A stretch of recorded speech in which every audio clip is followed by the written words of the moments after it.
Colombe here with another edition of Behind the Grow with Justin Cooper, one of my oldest amigos in the industry, where we talk to people behind the grows, behind the cannabis grows around the world. And Justin certainly is one of the OGs of our industry. He was at it before I got started, and I consider him to be a good friend. Justin, how you doing? Thanks for having me. It's been Yeah, nice. my pleasure. We had a little bit of technical difficulties getting you on, and that's because I'm horrible at all things computer. So We thanks were for your all patience. we were all born 10 years too late. Well, some people know how to do it that are older. Or just I'm not I don't have good. friends. I do. I got a couple. So Justin is the co-owner of Green Planet Wholesale, which also makes Green Planet Nutrients. They wholesale a whole line of great products. He's involved in a couple other projects, which he'll be able to tell us about. I may have to put these on every now and then just to check my notes, but I think some of the interesting ones would be the 6-1 Charlie and Growing Exposed, which I think are both really interesting projects. Do you want to give us a little background on who you are and what those different projects? Yeah, I mean, I've been in this industry a long time, since my teenage years, which it's a pretty funny thing to say because people that have spent 5, 6, 7 years feel as though they're veterans in this industry. And what most people don't understand is there was a very thriving industry that kept British Columbia specifically, and a lot of Canada, very green and very healthy for a long time. And I look very fondly upon those days of um, pre-legalization, gray market, and this, that, and the other, and medical. I've got a few great accolades, luckily. I was the one that funded the Allard case and took the federal government to court to. I initially put the seed money up for that, along with a lot of work from a gentleman by the name of Jason Wilcox, who was a dear friend who is no longer here. Got into hydroponic retail through a chain of stores that Steve and I and a few of our business partners own. Um, there's a common belief between Steve and I is that give people an opportunity to get ahead, and naturally you'll succeed. It's people that worked their tails off in the 90s and 2000s. Well, yeah, they genuinely had an opportunity to open a store, and we were like, let's do it together. We trust you. We love you. You worked your tail off, and let's do a store together. And it has been pretty successful. That was a great model back then. Unfortunately, the retail hydroponic store has very much condensed, and it's a struggling area in the market, Right. which, really, if you buy something online, just be aware that the hydroponic store that has good information that will direct you to the right products and has the technical know-how, they still need business. So, That's it. I have been a huge advocate, and I will say it to anyone who will listen, that if you have to buy someone, please get in your car and go to the store, even if you don't require information. It's just to help that person out. Maybe some of them have been around 20 plus years and, like you said, are suffering. I'm very happy that we have the freedom in Canada to purchase cannabis and smoke it wherever we want, to grow it ourselves. Um, but those, like you said, those stores are a big part of what is the legacy of the cannabis industry in general. Those guys had their necks way out way back when they were yeah, conspiring. For a lot of these guys to do a lot of stuff, they were involved and made made it possible for all of us who like to smoke back in the day to be able to. yeah, So yeah, I'm a big advocate. I should say just I love our origin story, and a part of this podcast I try to talk to people, and I will be talking to people who I've been involved with in this industry for 20 plus years. Anyone who knows, a lot of so a lot of people who want to talk about you to other people, and I do sometimes, and they'll say, "That guy's a bit of an asshole." yeah, Oh, sure. oh yeah, and I said, "No, he's not. He's actually one of the nicest guys you'll ever meet. The guy's his heart is giant, bigger than mine." He says, "You just don't know him. He just Yeah, has one of them faces." Sure. And he dresses all fancy and stuff, and but so here we are back in the early days in the Max Yield show, so 20 years ago plus. Mhm. Everyone used to get limos. We all got limos to go to the parties, and there was a lot of limos. There's not so many limos anymore, you know. Oh, no. And so someone I knew got a limo, and back again we would jump in other people's limo. There's a room in the limo just to go to the party. Well, Yeah. I'm already in this limo, sitting there waiting for whoever. Um, and then in comes this guy in this like silver jacket and Liberace like outfit, very stylish. Hair, he had hair, Oh yeah. and he comes crashing into the limo, and he comes crashing into me, and I'm like, hey, who are you? And you look at me, it was you, and you look at me, and you say, oh, my name's Gargamel. What is it? Gargamel. Yeah, he didn't even think about it. You didn't even think about it, I'm sure. It was just like the first thing that came out of your mind. And now here 20 years later on my phone it says Justin Gargamel. I still call you Gargamel. And you really made, yeah, you could have shown me on your phone. And you made an impact on me then. And it says Eric Gargamel. You don't have to hide my phone number. In the magazine, my phone number is right there in the magazine. You can show it to everybody. But yes, Gargamel. Um, and anyone who knows you, you're a guy who has tons of energy. I don't think it's diminished with age. As I could mention again, this business was started a lot in the sense by Steve Betts, and I believe he brought you in more than the other way around, right? I know you guys were there together, but I was one of Steve Betts's first customers. there you go. And I came from the black. By the way, let's listen. Contrary to popular belief, I'm not an asshole. No, I know. I tell everybody you're one of the nicest guys. But There's a reason why people don't leave who work for you. They seem to work for you for a long, long time. I've never met someone who worked for you even and then said, "Oh, I don't." Anyone who knows you never says anything bad about you. At least, yeah, I mean, not to me anyway. I do have a big personality, and I Oh, enroll huge. very, very loudly, and Yeah. and Yeah.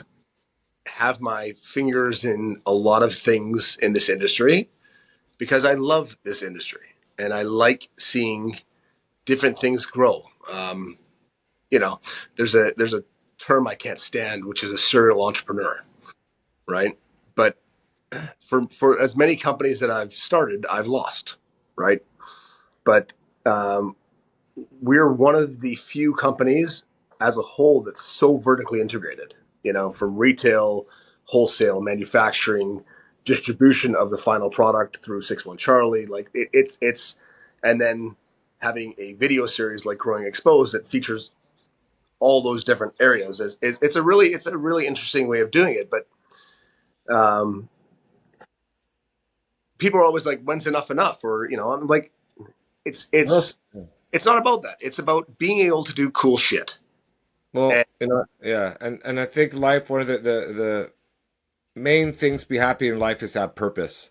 absolutely, And as soon as you don't know what you're doing, if you win the lottery and say, "Oh, I quit my job," and then you find out how happy you're gonna be at home with your millions by yourself without purpose. I would still show up at the trade shows. I think I'm actually one of the only nutrient manufacturers that shows up at trade shows, by the way. Well, again, that's why I'm always happy to see you there. And I just asked you before we went on the call, are you going to Berlin? Because I'm heading out to the Mary Jane show in Berlin in 2 weeks. And you're like, yeah, you're going. And I would see you. I used to see you everywhere. I would see, and that's why I joke that I don't see when I talked to Steve earlier and say, oh, I kind of miss that guy. I never see him anymore. And I do enjoy his company. And I said, it's the water and the fire. I mean, the balance that you guys have. Steve is very calm, whatever, and you're this explosive personality. And I But think, that's I mean, it's funny, right? yeah, yin yang. Sounds It's goofy, perfect. but he's my What's the yang. name of Celia? You know what I mean? I could not do this without her. No, I'm the mouth, and I like to get out there and do all these things. But if she's not, here keeping me in check and checking on my emails and making sure all the stuff that I drop isn't picked up, I'd be probably selling Green Planet nutrients with Patrick Rochefort here in Quebec. By the way, your Quebec, I'll get a little shout out to Patrick because he's your rep for Quebec, and he's also one of my favorite people in this industry, we and an absolute gem. like you can't mess with Patrick. No, He, well, you could, but he wouldn't give a shit. He wouldn't give you any hash after. He I wouldn't. know. I mean, He's the best. He's the best. I love him. So, yeah. So let's go back to. I'd like to talk if you would mind, because I think the 6-1 Charlie is a really interesting project you're working on. I've even started years ago when some legalization started in California and Colorado. Just talking, working out some guys who also work with veteran groups, and one of the issues with veterans that I've come across is this issue of what all the things that cannabis can do for someone who's had traumatic experiences, and if it's just the one simple thing of not remembering your dreams, that's a big deal if you've lived through war, conflict, and these sort of things. And so, why don't you talk to me a little bit about that? I'd like to hear more about it, and everyone So know more about it. fortunately, a gentleman by the name of Glenn Coyle reached out to me because of growing exposed, and he texted me and he said, "Listen, I'm a veteran, and what he didn't know was that it's an angle on the show that I was dying to feature, right? Because I really believe in cannabis and psilocybin as potential cure for PTSD and mental illness." Glenn reached out, and we had the moment he texted me, I called him back, and we had an instant connection. And he's like, "We need to do something together." And honestly, that went on for probably a couple of years, where we just reach out and talk, and find out an opportunity that would be a good opportunity for everyone. And he came to me and said, "I'm ready. Let's do it." And I said, "Fantastic. Let's go." Right. And, it was his call sign in the Army, 6-1 Charlie. That was the name of his call sign and his unit.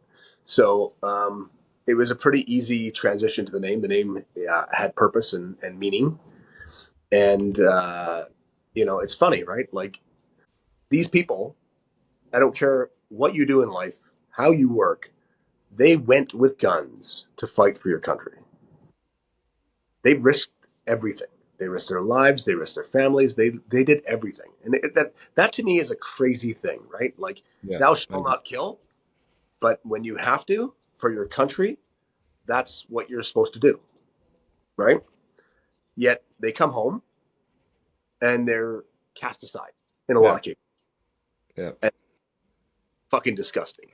And then on top of that, when the licensed producers first started getting into this, they're like, we look at the veterans as a cash cow. And he was accustomed to getting, dry, broken up, really subpar cannabis because he saw firsthand in Afghanistan that cannabis was used as medicine. And, he had a pretty, negative view about this at first. And then, saw that, and this opened his mind up to it, and he was aware of it. And then he didn't, I mean, he's told this story before, but and we hit on it a little bit in the Growing Exposed episode for 6-1 Charlie at Coots Canna, which was one of more recent episodes we did this season. And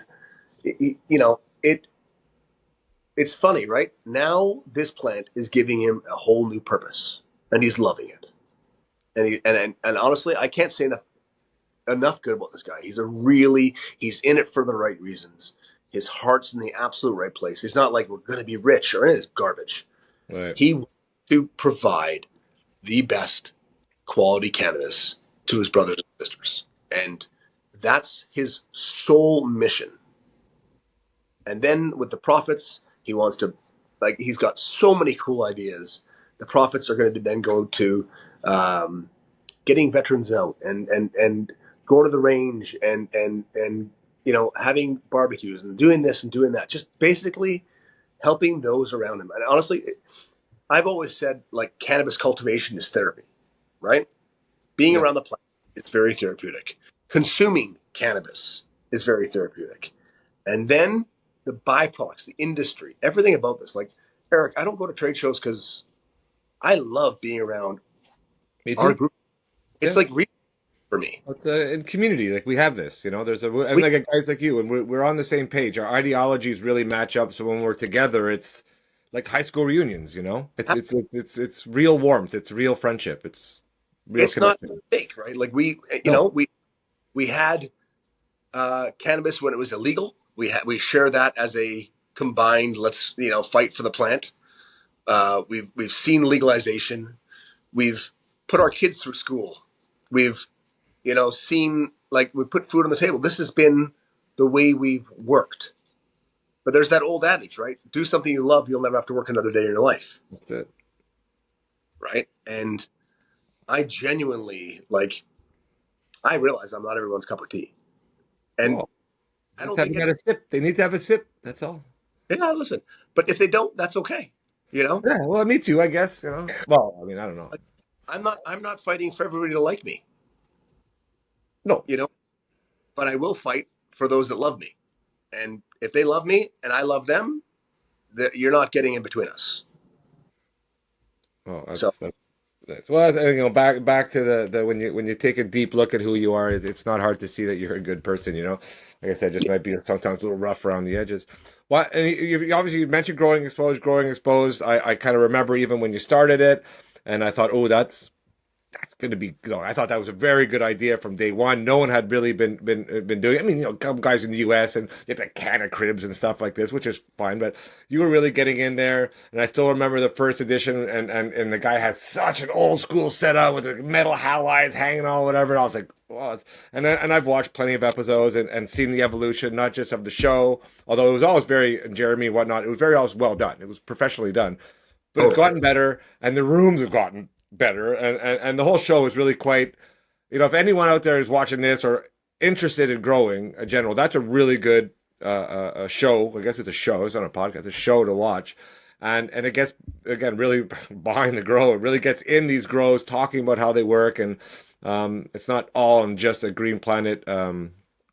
Promo, right? It's really more a promo and an inside look at these growers. So why don't you talk a little bit about both how you got that started, what it was like, what are your kind of ups I and mean, downs or pains and it kind of started super organically. Like, you know, I had over 20 years of gray market experience and know great. how at the time. Growing Exposed has been on for currently 10 years, which is hard to Wow. believe. Yeah. It Yeah. just ticks That did, by. Right? that's It's hard to different. believe. Well, And our magazine's almost 14, so yeah, same. I'm like, right and same thing, right? Like garden culture. It's a lot of work, right? You pour your heart and soul into these things, right? Like yeah, it's a sure. lot of work. That is a direct link to everything. It's your lineage of you. It's a byproduct of you, and growing exposed is exactly that. So we started 10 years ago. Our first tagline was the MTV Cribs of Cannabis, and that was uh, that was taken pretty quickly by another company called Canacribs. Funnily enough, Oh, whoops. so we were like, let's get rid of that tagline because it's gonna. But anyone that knows the cannabis market is and actually understands demographics. Canada's a very small demographically like populated country. There's Yeah. uh, we're the market in Canada for the total cannabis market is 10% of that of California per capita. Yeah. So it kind of gives you an idea of Yeah, perspective. perspective, right? And we've seen monster ebb and flows. This industry is as you have seen, it's very much you're doing incredible or you're eating shit. There's no middle ground, right? This industry has monster peaks, monster valleys, right? And we've seen so many things happen. Like when 9/11 first hit and the borders got closed, it just about destroyed the industry in Canada Mm, because we were predominantly export. BC Bud was known all throughout the U.S. And what that did is that really spurred, um, because there was an insatiable desire for cannabis, obviously, and that really opened up the doors for people in the U.S. to start cultivating themselves when they couldn't get it across the border anymore. right. So we've seen episodes like that happen, and it's been a very up and down industry. It's difficult to forecast. We saw legalization. We saw post COVID, sales go through the fucking roof, and Right. then overnight go off a cliff. Off a cliff, yeah. We saw Mhm. companies around like Rambridge and great people, And bright light and 43 years in the industry, gone yeah. overnight, Yeah. right? Well, the same thing happened to Bright Light on the East Coast, right? They'd been around for the same amount. I mean, they're even older than Rambridge, Yeah, and it was that was a hard time for everybody, Me too. Totally, Yeah. totally. So it's it's one of those things, right? How do you? I think selling running shoes might have been a better choice, but Well, I don't love running more, shoes. more stable maybe, but they just the no, I wouldn't want to do that. Uh, so the show it focuses on grows, and you grows in the United States, you do grows in Canada. Have you ever gone out into Europe? And I don't think I've. Did Thailand, which was fun. We're lining up a trip to Australia, and shout out to all the Australians. I joke around because you know how Hasselhoff is huge in Germany and he's not that big in the States. Right. I have a great following in Australia, which is interesting. That's probably thanks a lot due to the fact that we have great distribution, a great network. Um, but the three biggest cities that watch Growing Exposed through the analytics are Adelaide, Sydney, and Melbourne. So Wow, that's interesting. So yeah, that was a so we do the magazine in North America, we do the UK, and we did Australia. Well, we don't do the Australian edition anymore, but I was pretty happy with that one time when your distributor decided because who distributed your product and your partner in Australia was also the main distributor of the magazine, uh, mhm. WHG in Australia, and it was Grow Hard before that. And at one point, and they took a lot of pages, like similar to my UK, big UK customers. Some people take 10, 12 pages of ads, of course I love them. And at one point they decided that they were going to go Green Planet heavy.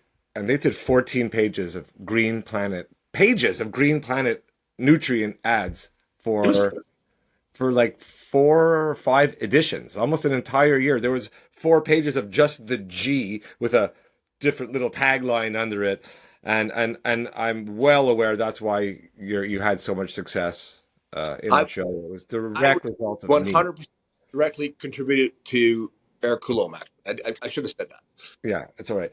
So I understand, but and I, it's Australia's a tough market also, and it was they also similar to Canada, had the medical legalization, and then they have access to medical, and all of a sudden, 70% of all the cannabis in that country is being bought legally through medical, and it is also the store system has also suffered there a lot. Very similar to the Canadian, but they haven't had the full blowout recreational, and we'll see what happens in that country. But yeah, I was fortunate enough to travel there for work several times, and I absolutely love Australians. I love Australian growers, especially because you can travel in Australia and be like not so hot on some Australians, but the growers, and I used to say this way back, but cannabis growers, it's beyond geography. We're all quite similar anywhere in the world I go, and I meet someone in this community, both ideologically or just to have a chat. We can talk about a lot of the same stuff, and are all very similar people. But if you sold shoes, and I bet if you went to all these different markets around the world, the people would all be quite different to each other. The shoes wouldn't tie you all together. Because I just said this on a live that I did yesterday. I literally said we've been shooting for 10 years. I've met a lot of growers, gone to so many different gardens, and I've yet to meet a real piece of shit. Like genuinely. There are, Uh, I mean, there's a couple. no, no, I've mean met a that. couple. But I, yeah, I, they're typically good people. I didn't get a true criminal in this industry until legalization, and they came in suits. Well, So and even back in the day, I don't know I may have to cut this out, but so when I started in Quebec as a sales rep 23 years ago, I learned very fast that every single store in Quebec was basically controlled or run by a certain group of gangsters. Like I okay, don't want to say their name. I don't want anybody knocking on my door. And if you open up a store in Quebec, if you said, "Oh, Justin came to Quebec and you had some money. Oh, I love this. I've been growing over here in BC for a while, and I got $1 million, and I'm going to open up a store." And you open up a store within 2 weeks, there's someone knocking at your door saying, "Hey, what the fuck are you doing here?" And you'd be like, really? "What? Oh yeah, you couldn't just open up a store in Quebec." Oh, I didn't. And I did. that's why we don't have that legacy in Quebec. There is no like we don't have those like you have in BC that legacy market and all those old time hippie growers like you have in California and the same thing. You don't really have that in other states in the East Coast the same way.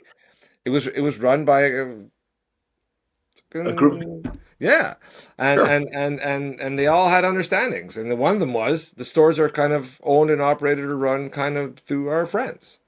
Okay. And it was a real, and of course, when legalization happened, they all just said, fuck this. And that's why in Montreal, there's one store left on the island of Montreal. And the store network in Quebec, like let's say if you look at your sales and then look what happened, you would see that, despite having this amazing pat, the store sales in Quebec are way down, like way down. Whereas in BC and Alberta, you may still, the stores maybe still do a little bit more on a ratio to the shrinking of what the East Coast was. And Atlantic Canada is still better, but Quebec, forget about it. It was a totally different ball game. Oh, well, The yeah. connection. And another thing I want to bring up that you did that I thought was hilarious was Trump version number one. And I don't know if you remember, it was really hard getting across the border when Trump got elected the first time. And Yeah. it was all over our media, or like the news. I'm watching the CBC news, and they say on the news, "Listen, if you get pulled aside at the border, they're going to ask you a bunch of questions, and they're going to ask you, have you ever smoked marijuana? Oh If yeah. they ask you that question, you must vehemently say, no, I have never smoked marijuana. It happened to me. I was going to MJ Biz, and the girl looks at me in Montreal. This is the customs in Montreal. She goes, what do you do? I do this. Where are you going? I'm going to Vegas. She goes, well, where are you going in Vegas? I said, I'm going to the MJ Biz Con. She goes, I thought so. This is in Montreal. I thought so. I'm like, okay. She goes, I'm I thinking, thought so. Do you bitch. really? I got pulled aside and they asked me a bunch of questions and they're asking me, do you have any marijuana in your bag? I'm like, no. And I looked at them like, you can check my bag. Why are you asking me? Guy's all serious. Do you have any large amounts of cash in your bag? I'm like, no. He goes, do you have large amounts of cash in your bag to buy cannabis? I'm like, no. And he keeps going and he keeps going, repeating the same questions over and over, and like 20 minutes, whatever. And he finally looks at me and goes, have you ever smoked cannabis? I'm like, no. I'm like, fucking, I'm like, no. I'm like, fuck, what's with all the questions? He goes, well, why are you going to a cannabis show?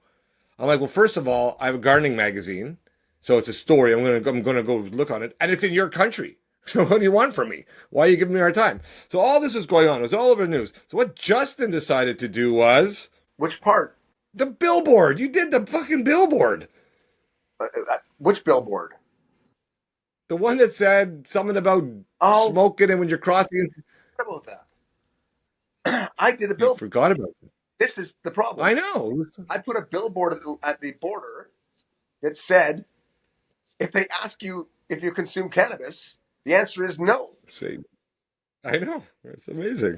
I thought that was the funniest thing That, ever. well, I totally forgot about that. Yeah. See, you've done so many things, Justin. Yeah, but So the and listen, people are just doing their job, right? But unfortunately, humans that just do their jobs, it's not a good enough excuse for me, right? well, Um, no, I don't. I because, don't even agree with that. Just doing their jobs. That guy at customs does not need to ask me that question. He does not need to harass everybody, and he can just ignore his fucking. but if a country's gone federally legal on whatever, another country should respect whatever that legality is. Especially America, You have U.S. to Canada. I mean, Jesus. not only not allowing someone in your country, but you're also potentially fucking them for life. You're putting them Oh, I know. on their name for life. And which Yeah. is why this plant was illegal in the first place. It all comes down to money and greed and racism. And when you, I firmly believe this, when you harass someone for cannabis consumption and you want to put them through the ringer, I understand bringing cannabis across the border is illegal and you shouldn't do it. But when you harass somebody, perpe- you're perpetuating the cycle that was wrong in the first place. It was wrong to asphyxiate monkeys and deprive them of oxygen and blame cannabis killing brain cells. It was wrong for the Hearst family, William Randall Hearst, seeing on Popular Science the corticator machine that says the next $1 billion crop, hemp. And because all the paper mills, he fought to make cannabis illegal. It was wrong for old white dudes to get pissed off at white women to go to these jazz clubs and hang out with black guys and Hispanics and smoke weed with them which sounds like a hell of a good time in the jazz clubs. Yeah, one. But old white dudes wanted to find a way because predominantly blacks and Hispanics were the ones consuming cannabis, Yep. Yeah, right? Back and now today, pharma doesn't want to have any competition, so it comes down to money. Nylon um, oil was just in the middle of making a product called nylon rope, and they were trying to ban hemp. Where you know decades before that, you were a great model citizen if you're growing hemp. They had and things victory well, as all these things. yeah, and it was, I don't know what they called it. I mean, it was like the cannabis sativa, whatever, oils, and that was in the pharmacopoeia and part of doctors' little bags, dating back forever, forever. It was used forever, and then, like you said, money came in and uh, messed it all up, and then of course Reagan and the Just Say No war on drugs, and everyone talking about this cannabis being a gateway drug to fucking everything. Um, and then there was, I mean, obviously it was used through the '60s pretty liberally, uh, and then there was shit just from Nixon right through and until it went legal. It's been, and it's still illegal in the U.S. federally, which is completely ridiculous. So, all these things, and I don't know what Trump's going to do now. But if you're asking that question and you're behaving like an asshole, I don't care what job you do. If you're behaving like an asshole, going out of your way to make someone's life more difficult, you're not really helping out the system. I understand if you're trying to stop the flow of course, fentanyl, for sure. Go after those guys. They're pieces. Yeah, Put them in the ground. I could care less. They're meth, heroin, all that stuff. you don't. We're not. You know, alcohol. The government makes money off alcohol. It's arguably the worst drug on the planet. That and tobacco. Tobacco kills more people, I believe, than every drug there is, which Let is me, let me, fucking. let me let me bring up tobacco, actually, if you don't mind, and another Justin Cooper big heart moment. Something when I found out you did this back in the day, I was like, "Fucking guy," and it has been one of my key motivations to quit smoking, which I did quit, by the way, at Christmas. So I quit tobacco just after Christmas. I've cheated once or twice, but 99.99% gone. Is that you paid your employees to quit smoking tobacco, right? I did it long before social media.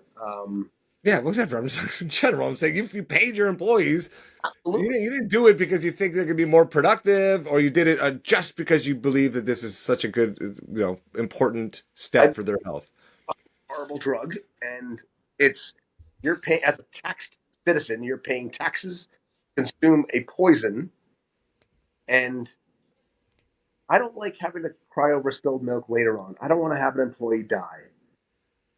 If I could have said, "Hey, listen, what's it Yeah. going to?" And I've had this discussion with every employee that smokes. I have literally only one employee that smokes for me now. I've done this with friends, partners, everybody. I should have asked you around Christmas time. I need some financial incentives. I would have incentivized Would and have been taken your money. I would have put it towards advertising. perfect. Whatever. You totally should have. It's cool. I don't want to take advantage. I would have had an angle, and it wouldn't have been fair. But that was all something that really both struck me as being just unbelievable in terms of the good, just general good, and a real influence to help me quit. I know it sounds funny, like I wouldn't want when I'm cheating, and you knew that I quit, I would fucking hide from you. I would like almost, and not on the fatherly side of things. I think I'm probably older than you anyway, just if I am. Um, but it's that wouldn't want to disappoint sort of thing. I don't know what it is, but anyway, I that always struck me as something that was if ever there's a piece of what and something you do that could define your character, for me, it was that, Yeah. and that is miles above of what I know about anyone who does anything for people. Who does that for people? Nobody. You. So anyway, I always thought that was really really good. All right, I want to try something here that I've never done with any of my other guests before. The other one. So you have a couple products. I looked at your website. I checked out some of the products you sell, and there's a lot that I really like. A lot of products that I'm really into. So what I wanted you to do was in like kind of 3 5 seconds or less, tell me what you think of this product. Say a product, and I want you to tell me. Just give me your what comes to your head right away on this product. Okay, and you sell these products, so Okay, okay. Autopot. I love it. It's power free. Listen, we're gonna talk about a whole bunch of products, but Done. I Finished. Power free. That's 5 seconds are over. preface your statement a little bit. Everything Green Planet I carry isn't because of what my competitors are doing. Everything Green Planet carries is solely because I love and I use those products. That's it. I come from grower first mentality. I was a grower as a young kid, and products, I can't sell you something that I don't believe in All myself. right, all right, all right. Good, good, good. Autopot's amazing. I love them too. I've been using them for 20 years. It's one of my favorite things ever. Okay, Hygrozyme. Very effective. People love it. People aren't buying it like they used to because there's so much constellation, not compression in the industry, and people can't afford to spend money on nutrients. So Okay, good. You can't use the word love anymore. Illuminar. I'm very fond of the owner of Illuminar. I have a Sean lot. Brissetti's the best. I love him. Yeah, I have a lot of history with the person. It's a great product line, reliable now. It's tried, tested, and true. And honestly, brands of LED that have been around a long time need their support because they'll be around to. I have to be aligned with companies that are going to be around for warranty. Got it. Method 7. The owner's a rad dude. My Uh, favorite glasses. They're the best glasses too. Yep, Come on. my best glasses. I used to run Persol and Dita and every fancy brand name there was. You're a fancy guy. I can be, and all I wear is Method Sevens now because I really All I wear is Method 7s. It's all I wear. I can't wait to get the growing exposed ones. You better have an extra pair of there for me. what. Optic foliar. Optic foliar. Also, a veteran guy in the industry, Dinesh, goes back to Dutch Master days. Great Love product, them. um, very useful. Transport's amazing. Spray with the lights on. Very like Listen. it's it's it was a very game changing, pardon the term, product in the state. Well, back in when it was the Dutch Bastard, and they had the protect. No, what was it? The started with the penetrator. So similar thing. Funny that the guy who worked for Dutch Master has a similar product. Uh, Royal Gold. Once again, ownership, employees, that crew is fucking amazing. They've supported Growing Exposed a lot. Great people. You're shipping cocoa. They're one of the only hydrators of cocoa where they buy it in blocks and they rehydrate it in North America. So their Right? quality is excellent. Um, and most importantly, just fucking incredible. And extreme nutrients. Also, um, they're the number one manufacturer of mycorrhizae, I believe, globally through RTI. North America for sure. Yeah. Yeah, for North America for sure. Great product, well packaged, well supported, and one of those products that you see instantaneous value. Work, I, roots, health of the plants all start with roots. and last, but I would say not least, it's the only 100-year-old company I know of in our industry. Here, Tech. ProMix, Premier Tech. Same. Yeah, Yeah. they've really scaled up into some cool products. Their new cocoa line, awesome. Really like them. I'm growing with them. Right now. I've grown 3 crops back to back. It's honestly, it's nice to be aligned with such a professional and well oiled machine. Nice. I'd like to also point out that this year you won the Distributor of the Year award at the Grow Up uh, conference, which I know you don't care that much about awards, unlike me, because I don't win a lot, so it's like a big deal when I win. But it's voted on by your peers. It's voted on. It's not something that Randy says I'm going to give it to Green Planet because he took a big booth. At least I like to think that's not what happens. I think he had 16,000 votes this year. It's a tough category because I think both Quality Wholesale and Biofloral and yourself being kind of I say the three main distributors in this country. Um, wanted to win, tried to win, and they're worthy. I think that three. But this year you won. How do you feel about that? I know you don't care, but at the end of the day, like, it's that. What does it mean to you to win a voted award for best distributor? If you look at me, it's a real honor, and the fact that our peers are recognizing our company for hard work, they all put in. I went up on stage and joked and said I want to thank Haley because last year we won best nutrients, and that was also it was a shock.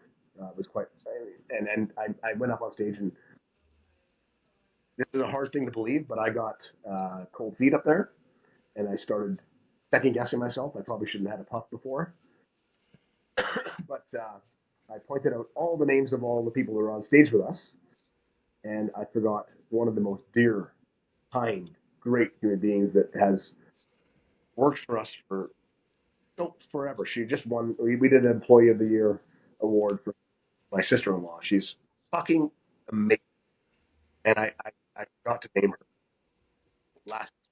So this year we all went on stage again, and I only said thanks, ignored everything. So that's what that kind of joke was. But honestly, uh, it's a huge honor, and and what I said as a speech was it's